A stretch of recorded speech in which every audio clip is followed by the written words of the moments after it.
We have all been there. You send what you think is a perfectly clear email, only to find out later that a project has gone completely off the rails because of some simple miscommunication. It is one of the most frustrating parts of work life, right? But what if the problem isn't just about what was said, but the system it was said in? That's exactly what we're going to get into. Yeah, that feeling, sending a message you think is crystal clear only to just watch chaos unfold. It's a headache we've all had at work. And we're so quick to blame people, right? But what if the real culprit is something bigger? What if the problem is actually baked into the very structure of our organizations? See, we usually focus on the individuals involved when communication breaks down. But today, we're going to look deeper. We're going to explore those invisible forces, those hidden structures inside our companies that are often unintentionally designed for communication to fail. These are what we call structural obstacles. Just think of them as invisible walls between departments, or maybe broken bridges in the chain of command. They're features of how an organization is designed that literally block clear messages. And trust me, once you start to see them, you can't unsee them. So, let's break down 5 of the biggest ones. First up is a barrier we all learned about when we were kids. Remember that game of telephone where a message gets whispered from person to person and by the end it's completely different? Well, the exact same thing happens at work, but with, real consequences. So, check this out. A super simple directive, launch project on Friday, gets filtered through multiple layers. Every single person in that chain, each transfer station adds a tiny little bit of their own interpretation, or maybe just a misunderstanding. And before you know it, a critical project launch has somehow morphed into a company-wide lunch order. The thing is, every extra link you add to the communication chain just makes the risk of the message getting warped skyrocket. Okay, so it's not just about how many people a message goes through, but also who it goes through.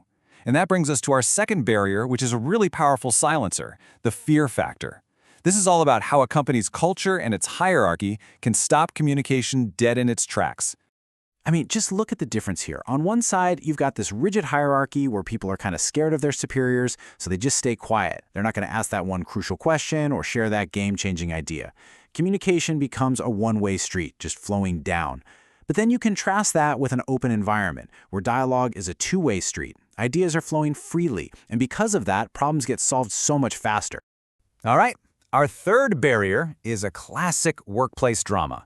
It's that us versus them mentality, It's where different teams or departments don't just work separately, they actually see each other as the opposition. Hearing a phrase like this, it's a huge red flag. This kind of internal conflict creates what communication experts call noise. And what that means is every single message sent between these teams is automatically filtered through this lens of bias and distrust. Real collaboration becomes almost impossible, because you're no longer just dealing with information, you're fighting against a whole history of negativity. Now for a barrier that has absolutely exploded in our digital world, the simple but critical mistake of using the wrong channel for your message. The big takeaway here is super simple. Not all channels are created equal. The medium has to match the message.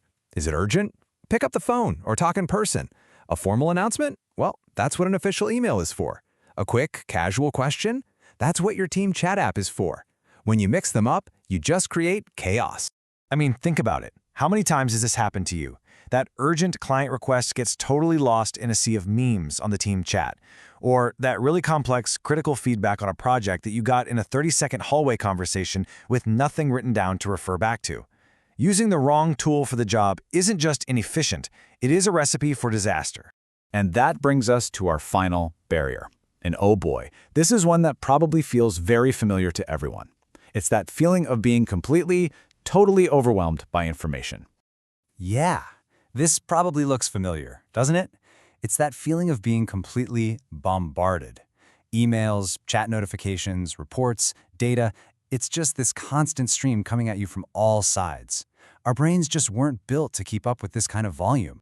And the result of this constant barrage, it's not better information, it's total shutdown. People get fatigued, they become disinterested, they start to tune everything out, including the really important messages. When everyone is overwhelmed, even the most critical communication just can't get through. But look, there is a way to fight back against the flood. Organizations can be a lot smarter about how information flows. This means actively screening what gets sent out, directing messages only to the people who absolutely need to see them, and relentlessly focusing on the crucial need-to-know points. So, from the telephone game to just drowning in information, the real takeaway is this. To fix communication, we have to look beyond the people and start looking at the system itself. Recognizing these invisible barriers, the transfer stations, the fear, the silos, the channel mismatch, the overload, that is the essential first step. So I'll leave you with this question to think about. Now that you can see these invisible walls and these broken bridges in your own workplace, which one will you start to challenge tomorrow?